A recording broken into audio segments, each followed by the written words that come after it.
Amém. Eu queria que você abrisse sua Bíblia no Salmo de número 111. É um salmo relativamente pequeno, são 10 versos. Diz assim: Aleluia, de todo o coração louvarei o Senhor na companhia dos justos e na assembleia. Grandes são as obras do Senhor, consideradas por todos os que se alegram por causa delas.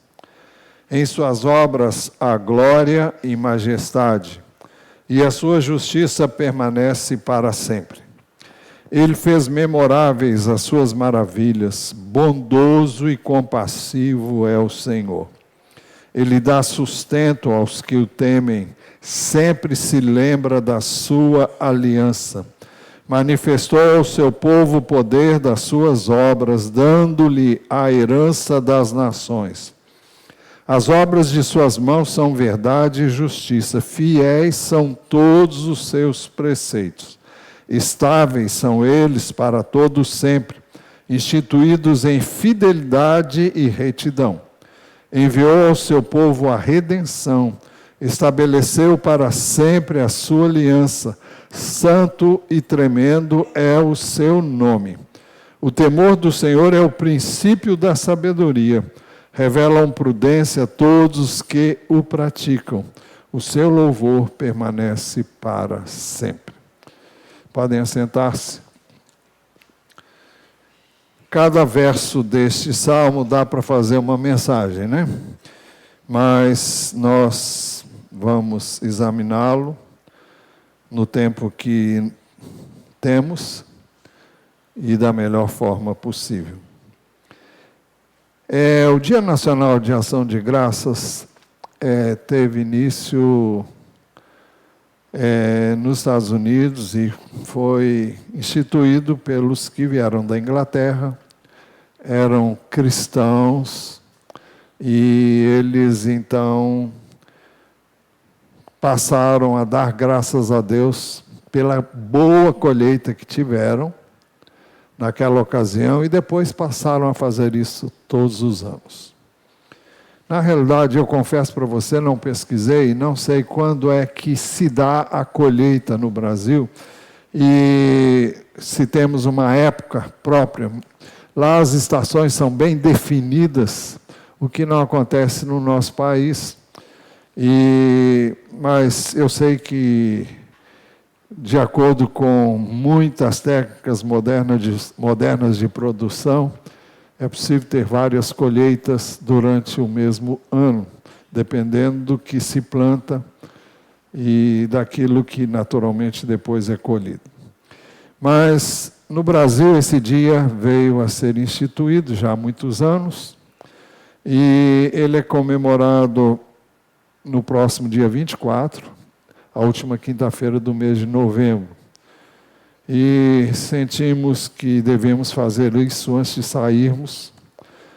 Então, quisemos tomar essa iniciativa, por isso nos antecipamos, porque normalmente sempre fazemos isso depois dessa quinta-feira. A Epístola aos Efésios, no capítulo 5, verso 18 a 20, diz assim: E não se embriaguem com vinho, pois isso leva à devassidão, mas deixem-se encher do Espírito, falando entre vocês com salmos, hinos e cânticos espirituais, cantando e louvando com o coração ao Senhor, dando sempre graças por tudo a nosso Deus e Pai, em nome de nosso Senhor Jesus Cristo. O destaque que eu faço nesse texto que eu acabei de ler é no verso 20, dando sempre graças por tudo a nosso Deus e Pai, em nome de nosso Senhor Jesus Cristo. O apóstolo Paulo não apenas ensinou-nos a fazer isso, como ele fez isso o tempo todo. Todos os seus escritos têm muitas e muitas ações de graças. Ele também, escrevendo aos Tessalonicenses, 1 Epístola 5,18, ele disse: em tudo deem graças, porque esta é a vontade de Deus para com vocês em Cristo Jesus.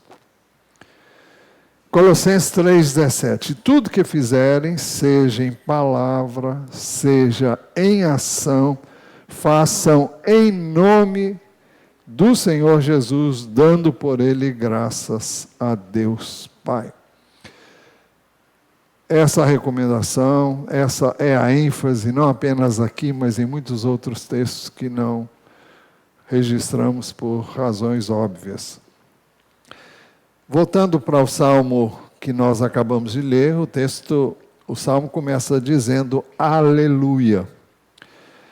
E seria bom que nós examinássemos o que significa essa palavra. É uma transliteração. O que é uma transliteração? É uma palavra dita numa outra língua que a gente traz para o português. Normalmente, nós não sabemos o significado quando falamos, porque ela não explica a si mesmo. Mas é um termo hebraico, aleluia, não sei como se pronuncia no hebraico, cuja primeira parte é alelu. Alelu significa louvai, adorai, ou significa um elogio. E a segunda parte é Ian, ou Já. É uma forma abreviada do nome de Deus, pronunciado em português como Javé ou Jeová. Então, esse é o significado da palavra aleluia. E nós podíamos dizer, louvado seja o Senhor, louvado seja Deus, louvado seja Jeová. São possíveis traduções desse termo que acabamos de falar.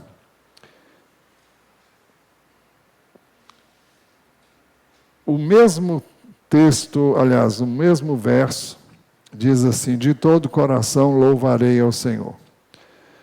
E, aleluia, de todo o coração louvarei o Senhor, na companhia dos justos e na assembleia. De todo o coração louvarei ao Senhor. Se há uma coisa que Deus deixa muito claro nas Escrituras, especialmente no Velho Testamento, onde esse assunto é muitas vezes tratado, é que ele estava cansado daquilo que é dito pela boca, mas não tem correspondência no coração. Deus chegou a dizer muitas vezes que estava farto das reuniões solenes e de tantas outras coisas que têm muito de religiosidade, mas tem pouco conteúdo.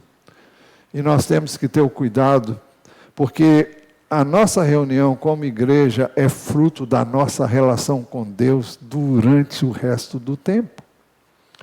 E não há como ter culto verdadeiro se durante a semana a nossa vida não tem a sua correspondência. Então não faz sentido separar um dia para estar aqui e dizer coisas que não são vividas durante a semana. Se em nenhum momento eu me dedico a Ele, se em nenhum momento eu expresso o meu louvor, a minha gratidão, a minha dependência, a minha esperança nele, a minha confiança, a minha fé nele, então nós temos que ser coerentes. Por isso que ele diz, o salmista, de todo o coração louvarei ao Senhor. Ou seja, eu estou envolvido naquilo que eu digo. É do coração, não é da boca para fora. Por isso, Colossenses 3,23 diz, tudo que fizerem, façam de todo o coração. Como para o Senhor e não para as pessoas. Isso implica no seu trabalho, implica na sua maneira como você lida com o seu cônjuge, como você trata os seus filhos, como você negocia, como você ganha o seu dinheiro. É interessante que eu não ia falar nada disso, nem pensei em falar, mas está falando. Na companhia dos justos e na assembleia. É interessante também que vários salmos nos incentivam a fazer isso na companhia de outras pessoas. E é algo que nos ajuda, que contagia e que nos encoraja quando nós nos reunimos com o mesmo propósito. Eu não canso de dizer uma experiência inigualável que eu tive aqui no Rio de Janeiro. Eu não sei com que idade, não sei se foi em 1960 ou 1965, muitos aqui nem eram nascidos. E eu vi esse Maracanã que não é o que é hoje. O arcabouço é o mesmo, mas cabia ali perto de 200 mil pessoas e ele estava lotado. E as pessoas louvavam, as pessoas adoravam a Deus e olha, nunca vou me esquecer disso. Presença de Deus de uma maneira incrível, majestosa, grandiosa. Maracanã inteiro cantando quão grande és tu. Alguém falou aí? Então. Mas estava lá, Eunice? Quem mais? Amém, amém. O Salmo 34, 3, ele expressa isso também, ele diz assim, louvem. Foi uma conferência evangelística, foram vários dias a pregação do Billy Graham, né? E é algo, eu quando ouço as gravações do que aconteceu naquela época, e em várias partes onde ele pregou, é algo que impacta demais. E eu nunca vi ninguém pregar como esse servo de Deus que já está na glória. Mas o Salmo 34, 3 diz assim, louvem comigo a grandeza do Senhor, e todos juntos lhe exaltemos o nome.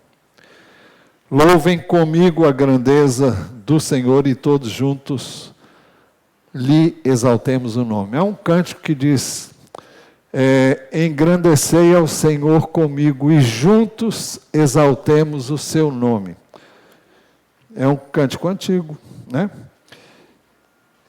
Mas o texto no verso 2 diz, grandes são as obras do Senhor, consideradas por todos que se alegram por causa delas. Grandes são as obras do Senhor, consideradas por todos que se alegram por causa delas. É muito bom ver Deus fazendo as coisas, é muito bom ver Deus agindo. E é interessante que o texto no Salmo 34, versos 1 e 2, dizem assim, bendirei o Senhor em todo o tempo, o seu louvor estará sempre nos meus lábios. A minha alma se gloriará no Senhor. Os humildes ouvirão isso e se alegrarão. Quem é que se alegra? São os humildes. Quem são os humildes? São os humildes de coração, que Jesus falou, bem-aventurados humildes de coração, porque deles é o reino dos céus. Quem são os humildes de coração? Aqueles que sabem que precisam de Deus. São aqueles que reconhecem a sua necessidade e buscam quem pode assisti-los, e é o único que pode realmente nos assistir. Então, eles conhecem a sua finitude, conhecem a sua miserabilidade e eles buscam a Deus. E se alegram em Deus, têm prazer em ver Deus operando. E eu creio que o prazer do crente é esse, é ver Deus operando. Grandes são as obras do Senhor, consideradas por todos que se alegram por causa delas. Ele continua no verso 3, em suas obras a glória e majestade, e a sua justiça permanece para sempre. Em suas obras a glória e majestade. O Salmo 19 é um salmo que fala disso de uma maneira muito especial. Os céus proclamam a glória de Deus, e o firmamento anuncia as obras das suas mãos. Um dia discursa a outro dia, e uma noite revela conhecimento a outra noite. Não há linguagem, nem há palavras, e deles não se ouve nenhum som. No entanto, por toda a terra se faz ouvir a sua voz, e as suas palavras chegam até os confins do mundo. Então, Deus não precisa de colocar nenhum microfone, não precisa de gritar, não precisa de fazer nada. As suas obras testificam da sua grandeza, do seu poder e da sua majestade. E Paulo, escrevendo aos Romanos, no capítulo 1, a partir do verso 18, ele diz que todo homem é indesculpável quando vê as obras de Deus e não reconhece que foi Deus quem fez, mas atribui isso a uma série de outras coisas. Em suas obras a glória e majestade. O Salmo 96 também diz algo assim, a partir dos versos 4 até o 6, porque o Senhor é grande, digno de ser louvado, mais temível do que todos os deuses. Não que haja outros deuses, ele explica, porque todos os deuses dos povos não passam de ídolos. O Senhor, porém, fez os céus. Glória e majestade estão diante dele, força e formosura no seu santuário. Não é isso que a gente canta? E o texto ainda diz, e a sua justiça permanece para sempre. E o Salmo 97, 2b diz que justiça e juízo são a base do seu trono. Nós vivemos tempos difíceis, mas nós temos que saber que Deus é justo. Justiça e juízo são a base do seu trono. Como alguém disse aqui durante o período do louvor, Deus está no seu lugar. No trono tem o governo, tem o domínio, tem o poder. Ele está governando. E nós temos que confiar no seu governo. Eu estou falando no governo de Deus. O texto continua dizendo, verso 4, ele fez memoráveis as suas maravilhas, bondoso e compassivo é o Senhor. Ele fez memoráveis as suas maravilhas. Parece-nos que é uma referência aos feitos de Deus lá na terra do Egito, quando ele fez sinais, prodígios e maravilhas para libertar o povo do Egito. Salmo 106, 22 diz, maravilhas na terra de Cã. A terra de Cã é uma referência ao Egito. Tremendos feitos no mar vermelho, diz o Salmo ainda. Mas, voltando ao nosso texto, bondoso e compassivo é o Senhor. Por quê? Ele dá sustento aos que o temem. Sempre se lembra da sua aliança. O Dia de Ação de Graças teve início, como já dissemos, para que as pessoas pudessem, não é para que as pessoas pudessem, é que as pessoas reconheceram que Deus foi quem as abençoou com uma farta colheita. E então estabeleceram aquele dia e começaram a dar glória a Deus, e esse dia veio se repetindo todos os anos, e não pararam mais de dar graças a Deus pela excelência das colheitas que eles tinham. E o texto diz, ele dá sustento aos que o temem. Essa promessa percorre a Bíblia inteira. Sempre se lembra da sua aliança. Deus fez uma aliança com Abraão. Aliás, a Bíblia é cheia de alianças. Ao longo dos tempos, Deus fez várias alianças, mas Ele fez uma aliança com Abraão, dizendo que nele seriam benditas todas as famílias da terra.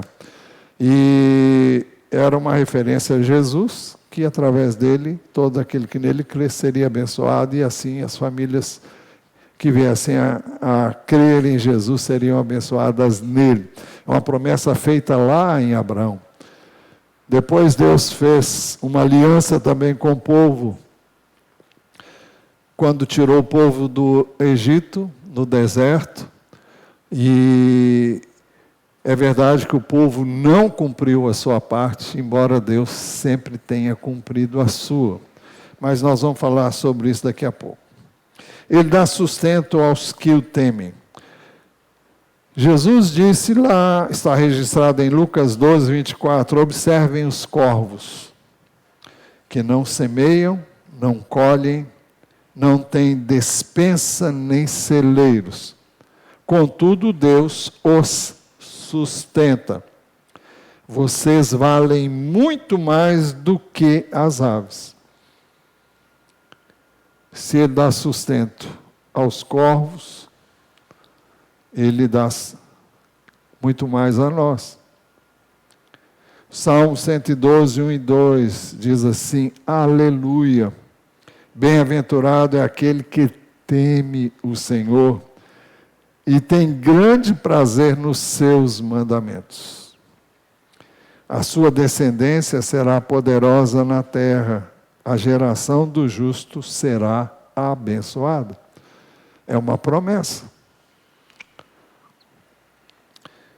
O texto diz ainda que Deus se lembra sempre se lembra da sua justiça.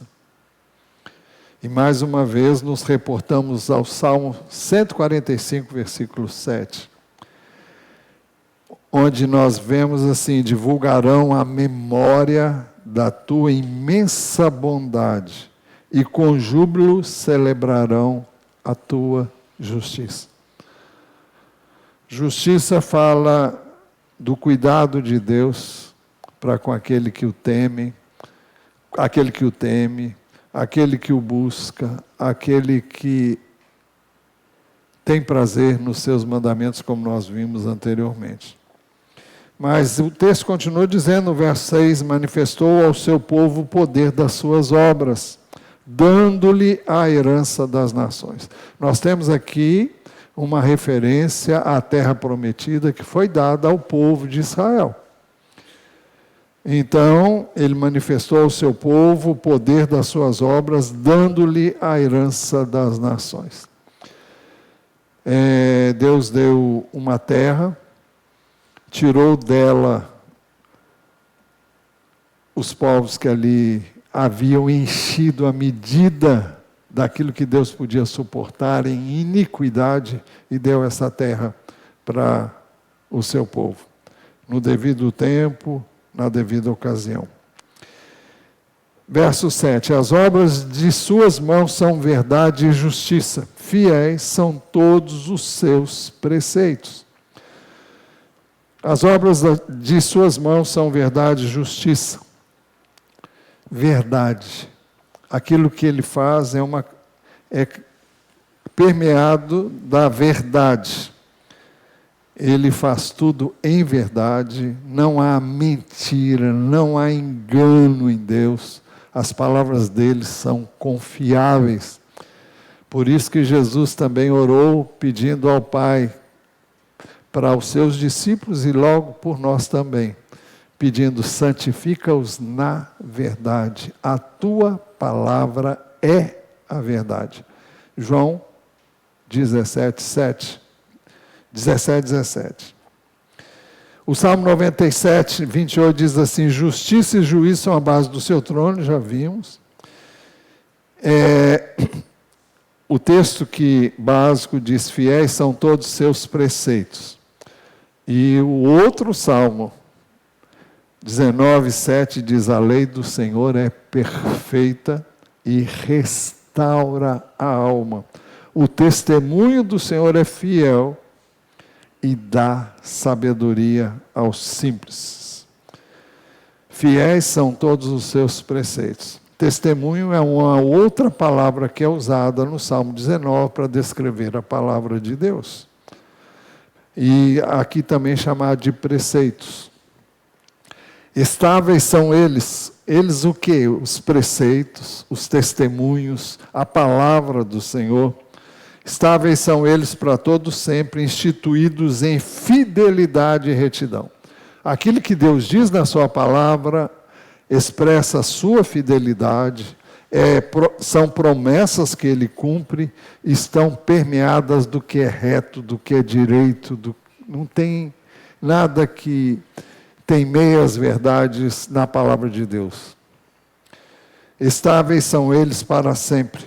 Por isso que Jesus disse, passará o céu e a terra, mas as minhas palavras não passarão. Instituídos em fidelidade e retidão, uma referência ainda à sua palavra. E voltando ao Salmo 19, e o testemunho do Senhor é fiel e dá sabedoria aos simples, os preceitos do Senhor são retos e alegram o coração. Verso 9, enviou ao seu povo a redenção, estabeleceu para sempre a sua aliança. Santo e tremendo é o seu nome. Nós já nos referimos àquela aliança que foi feita com o povo na saída da terra do povo do Egito, mas Deus prometeu que faria uma aliança, uma nova aliança. Ela foi prometida e foi dito pelo profeta Jeremias. Eu gosto muito do que Ezequiel, capítulo 36, se não me engano, porque eu não estava pensando nisso, mas versículos 20, isso mesmo, 20, alguém falou 7, é isso? É o 26, 25. Então aspergirei, Ezequiel 36, 26. É a promessa feita por Deus lá no Velho Testamento. Então aspergirei água pura sobre vocês, e vocês ficarão purificados. Jesus disse que os seus discípulos estavam limpos pela palavra que Ele havia dado a eles e eles haviam recebido. Eu os purificarei de todas as suas impurezas e de todos os seus ídolos. Eu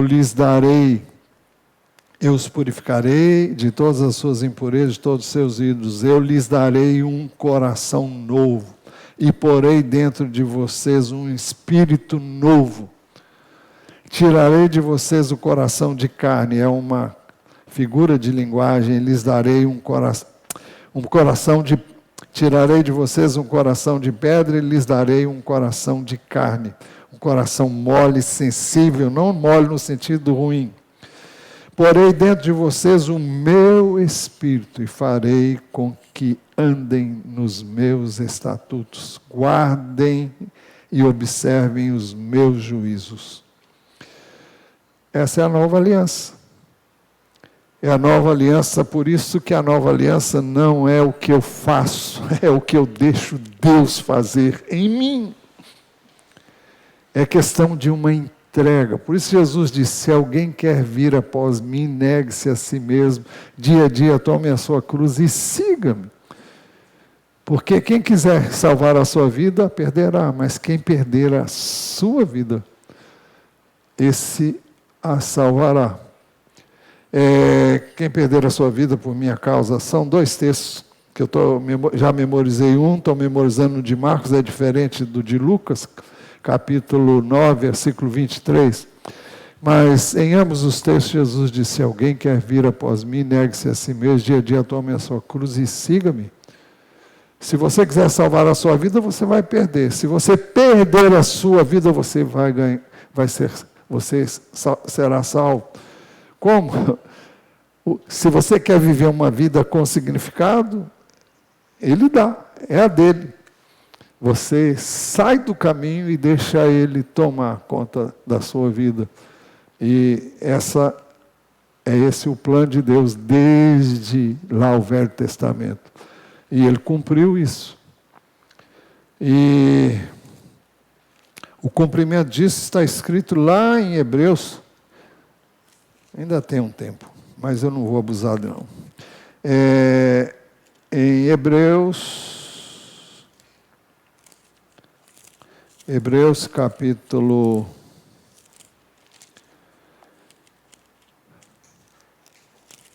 10,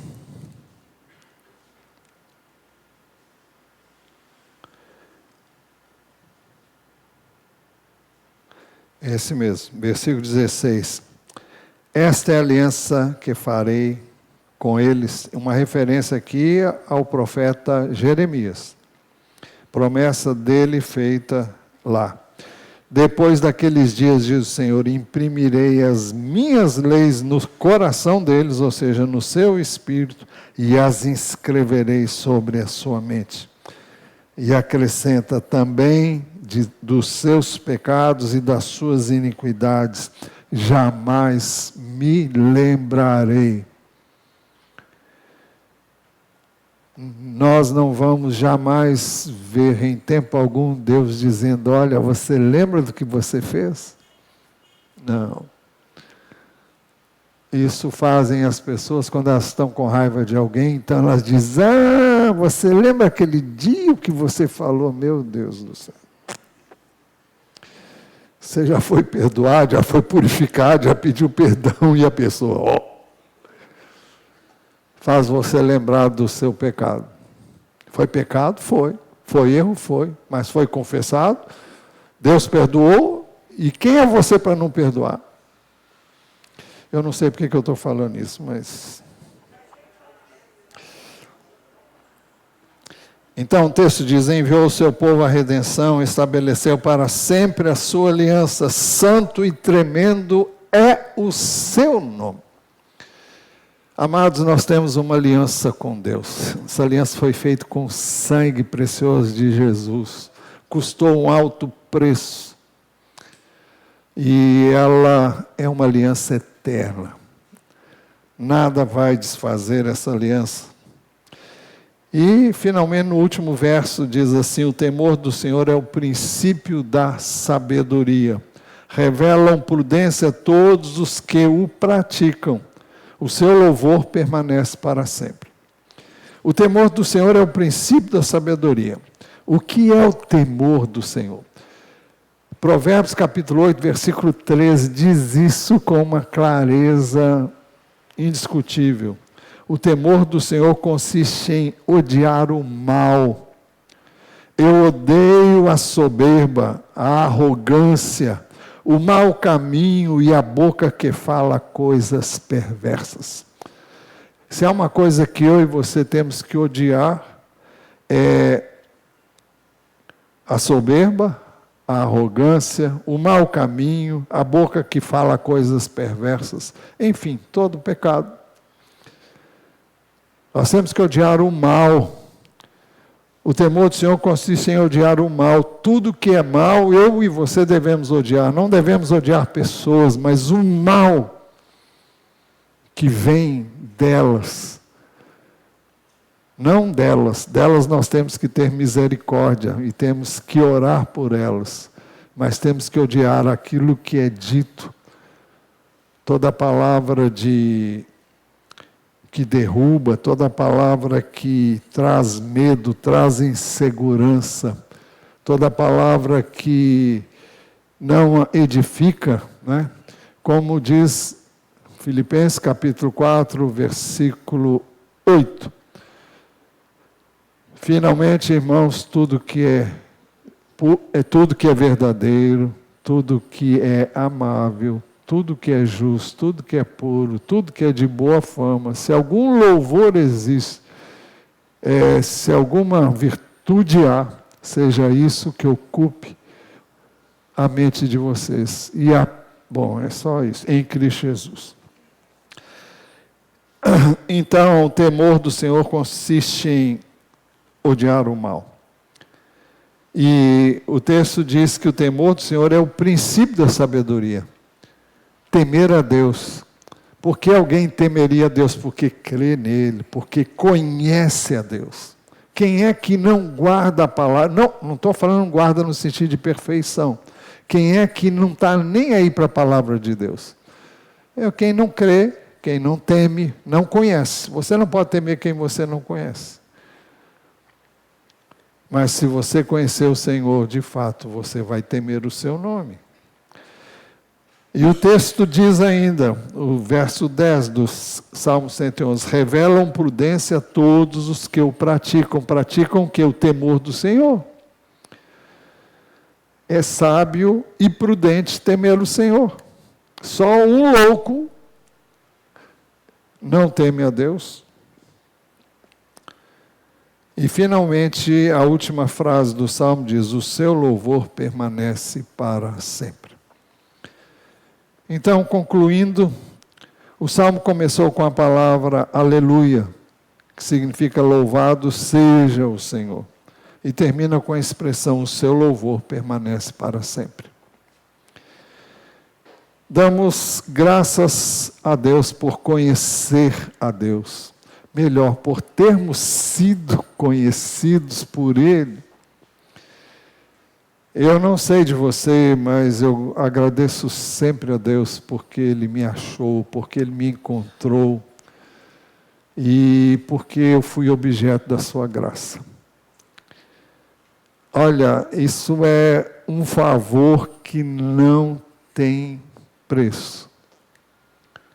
E eu e você jamais podemos menosprezar a graça de Deus. Ela é de uma magnitude, de um tamanho que não há como descrever. Ser de Deus, conhecer a Deus, amar a Deus, temer a Deus, conhecer os seus ensinos, a sua palavra, ter o seu Espírito em nós, como garantia da nossa herança. Tudo isso é impagável, é indescritível. Então, é um privilégio ser de Deus, conhecer a Deus em Jesus Cristo. É um privilégio ser salvo, perdoado, amado de forma incondicional, como nós somos amados de Deus em Jesus Cristo. E por isso nós damos graças ao Senhor. É um privilégio conhecê-lo.